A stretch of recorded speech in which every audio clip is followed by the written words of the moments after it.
Good morning dear student. मैं doctor Mamta Singh, department of economics, second semester के लिए लेके आई हूँ statistical method for economics analysis unit second का टाइम सीरीज के न्यूमेरिकल पार्ट को।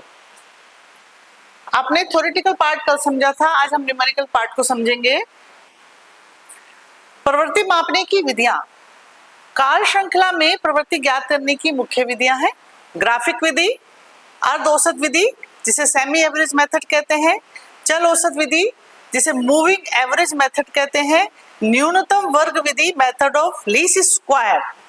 इन विधियों के माध्यम से समय के साथ होने वाले परिवर्तन को स्पष्ट रूप से समझा जा सकता है। आज जो हम बात करने जा रहे हैं न्यूमेरिकल पोर्शन के उस पार्ट की बात कर रहे हैं जो आपके लिए एग्जाम में आने के लिए बहुत बहुत इंपॉर्टेंट है, न्यूनतम वर्ग विधि।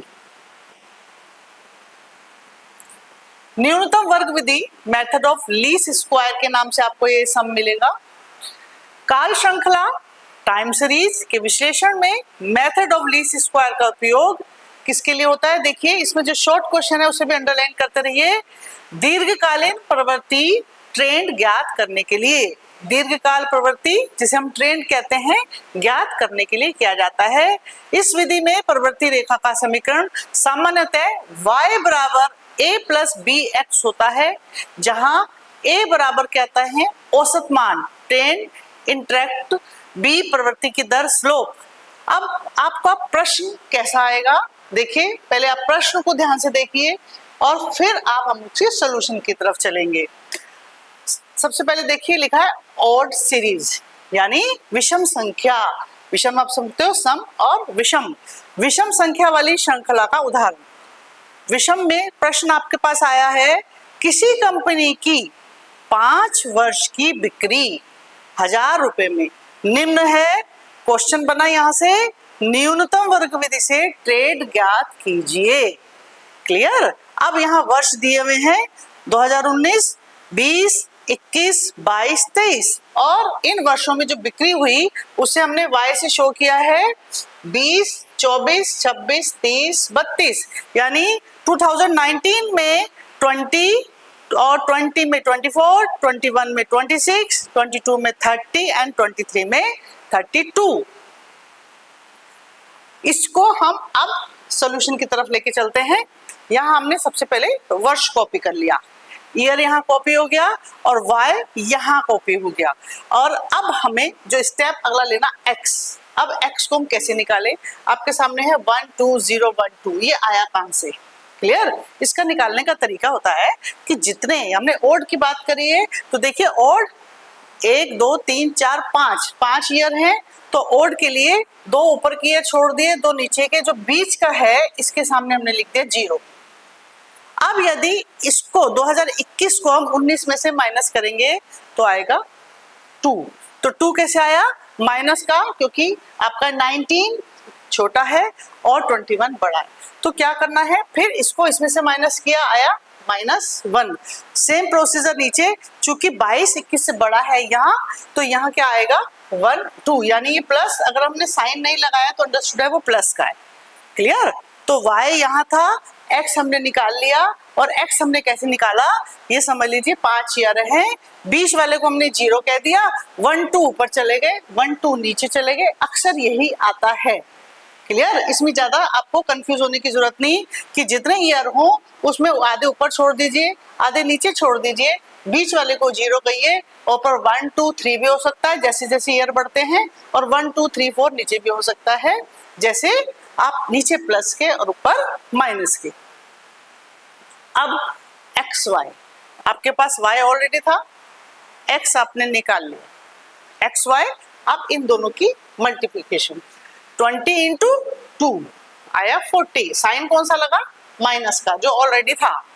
24 इंटू 1, साइन कौन सा लगा? माइनस का, आया कितना? 24, और 0 की मल्टीप्लीकेशन इज 0। 30 इंटू 1 कितना आया एक्स वाई? 30। 32 इंटू 2 कितना आया? 64। अब एक्स स्क्वायर, एक्स कहाँ है आपके पास? ये है। स्क्वायर का मतलब x का स्क्वायर यानी x की x में ही मल्टीप्लिकेशन। 2 2 जा 4।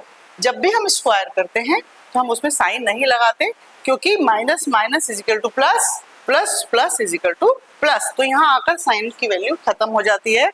2 2 जा 4, 1 1 जा 1, 0 की 0, 1 1 1 जा 1 और 2 2 जा 4।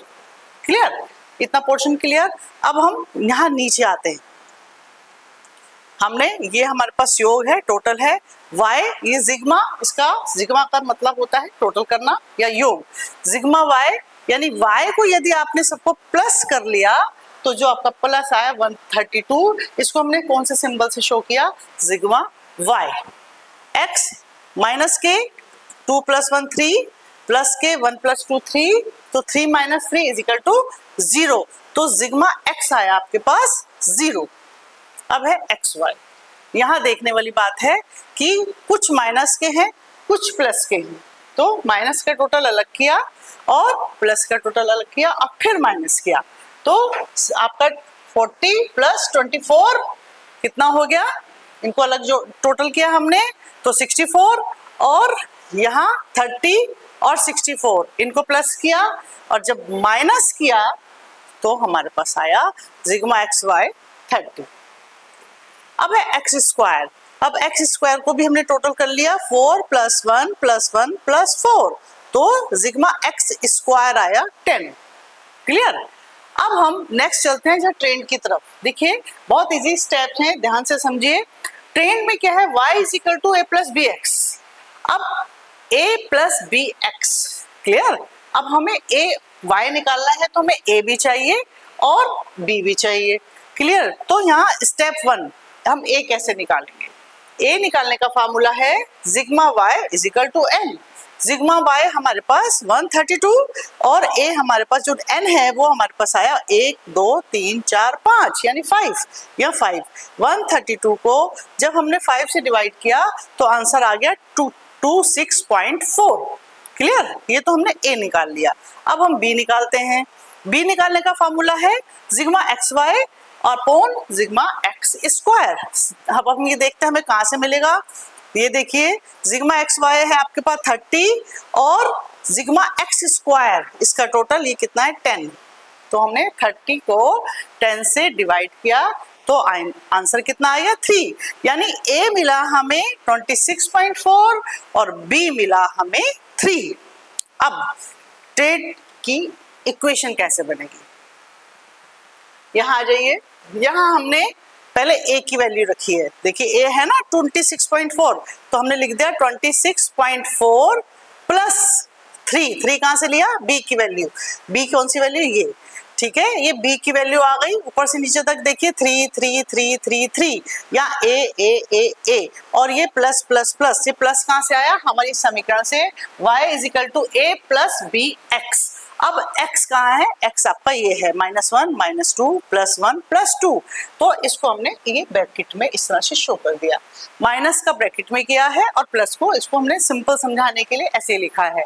अब हम यदि 3 की मल्टीप्लाई 2 से करेंगे तो 3 2 जा 6। अब 6 को यदि हम 26 - 4 में से माइनस करेंगे, क्योंकि वो साइन माइनस का है, तो प्लस माइनस माइनस। यदि हम 6 को यानी 6 को 26.4 में से माइनस करेंगे तो आ जाएगा 20.4। फिर हम 3 की मल्टीप्लाई 1 से करेंगे और फिर हम इसको माइनस करेंगे 3 को 26.4 में से, तो आंसर आ जाएगा 23.4। अब नीचे चूंकि 0 है तो a की वैल्यू एज इट इज रहेगी, यानी 26.4। नेक्स्ट अब हम यहाँ प्लस के साइन आ जाते हैं, तो 26.4 में क्या करेंगे? 3 2 जा 6। अब 6 को प्लस कर लेंगे, ऊपर हमने माइनस किया था, नीचे हम प्लस कर लेंगे, तो प्लस करके हमारे पास आया 29.4। अब 26.4 में 3 1 जा 3, इसको प्लस करेंगे तो आंसर आ जाएगा 32.4। नेक्स्ट टेंथ इक्वेशन बन गई 26.4 + 3x।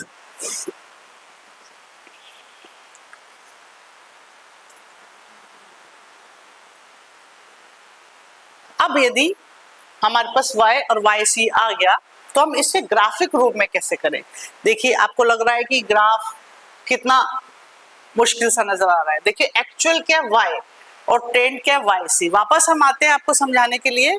देखिए एक्चुअल y दिस 20, 24, 26, 30, 32 ये है y, और ट्रेंड वैल्यू जो निकल के आई वो आई 20.4, 23.4, 26.4, 29.4, 32.4। क्लियर। अब इन दो वैल्यूज को यानी yc और y को अब हम ग्राफिक रूप में देखें, अगर हम डालते हैं तो ये सिचुएशन हमारे सामने आती है। हमने इधर तो वैल्यूज ले ली और इधर ईयर ले लिए।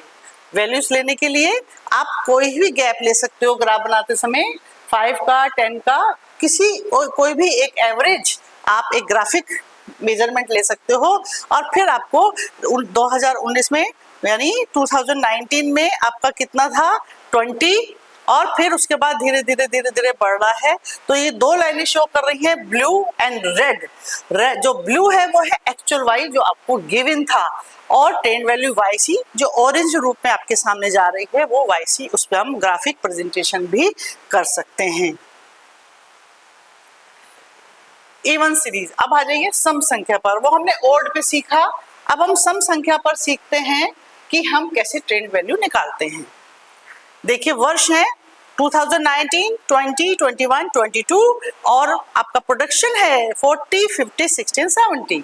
देखिए ये ओड है क्योंकि 4 है तो ओड हो गए हमारे पास, सॉरी इवन संख्या हो गई, ओड हमने पहले किया था, ओड होते तो 5 होते, यहाँ 4 है तो ये 4 ओड हो गया। तो इसको कैसे करेंगे, यहाँ वही वर्ष ईयर लिखा है, ये y, ये इवन सीरीज है, इवन में ये देखिए किस तरह से इवन यानी सम, और x एंड xy सारे सभी स्टेप वही हैं जो हमारे ओड में थे, वही इवन में है। चेंजेस क्या आएगा, सिर्फ x पे क्या चेंज आया, उधर हमने लिया था बीच में 0, फिर प्लस माइनस 1 2 3 1 2 3, और यहाँ हमने कैसे लिया है -1 -3 +1 +3। क्लियर। सिर्फ इतना चेंज है कि जो आपके पास 4 ईयर हैं उसमें आपने 4 ईयर में दोनों को बीच में दोनों को आपको 1 का देना है, ऊपर वाला माइनस में चला जाएगा, नीचे वाला प्लस में चला जाएगा, प्लस उसमें 2 प्लस करना है। अगर ये ईयर 6 होते तो ये 5 हो जाता। क्लियर। ठीक है। अब एक्स वाई और X Y is equal to, आपने एक्स वाई कैसे निकाला, x is equal to Y, multiply minus के साइन के साथ भी और प्लस के साइन के साथ भी, एक्स स्क्वायर आपके पास ये था, इसका स्क्वायर किया आपके पास ये आ गया, और ट्रेंड वैल्यू आपके पास वही y is equal to a plus B X. Clear. अब स्टेप 1 वही a निकालने का वही फार्मूला है, b निकालने का वही फार्मूला है। अब एक प्रश्न उठता है कि यदि ये -1 माइनस हमने 2 क्यों प्लस किया, ठीक है, तो a भी निकल गया b, और इसको हमने ट्रेंड वैल्यू पे डाला, और आपका सेम वही प्रोसीजर है कि 5 की 3 से मल्टीप्लाई किया, फिर माइनस कर दिया, 5 की 1 में मल्टीप्लिकेशन किया, फिर माइनस कर दिया, और नीचे उसी चीज को हमने प्लस कर दिया। ये हमारे पास ट्रेंड इक्वेशन आ गई।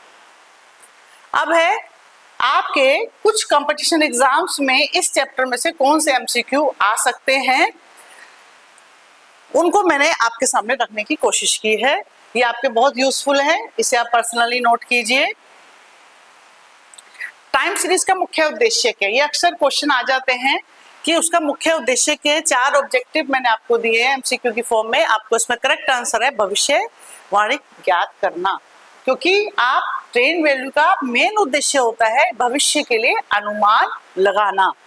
फिर है निम्न में से टाइम सीरीज के घटक कितने होते हैं, तो आंसर कितना है 4, जिसमें ट्रेंड, सीजनल, साइकिल और इनरेगुलर। फिर है निम्न में से कौन टाइम सीरीज का घटक नहीं है, तो हम इसे कहेंगे रेशियो। ट्रेंड को मापने की सामान्य विधि कौन सी है, तो वह है मूविंग एवरेज। और सीजनल वेरिएशन किससे संबंधित होता है, लंबे समय के परिवर्तन, 1 वर्ष के अंदर, अचानक या अनियमित, तो बी 1 वर्ष के अंदर होने वाला परिवर्तन सीजनल कहलाता है। देखिए ट्रेंड वैल्यू आपने समझी, उसका महत्व समझा, और उस महत्व को आपने अभी एक न्यूमेरिकल रूप में भी देखा और एक ग्राफिक रूप में भी देखा। इसको करके प्रैक्टिस कीजिएगा और कुछ क्वेश्चन लेके नेक्स्ट फिर मिलेंगे। Thank you very much.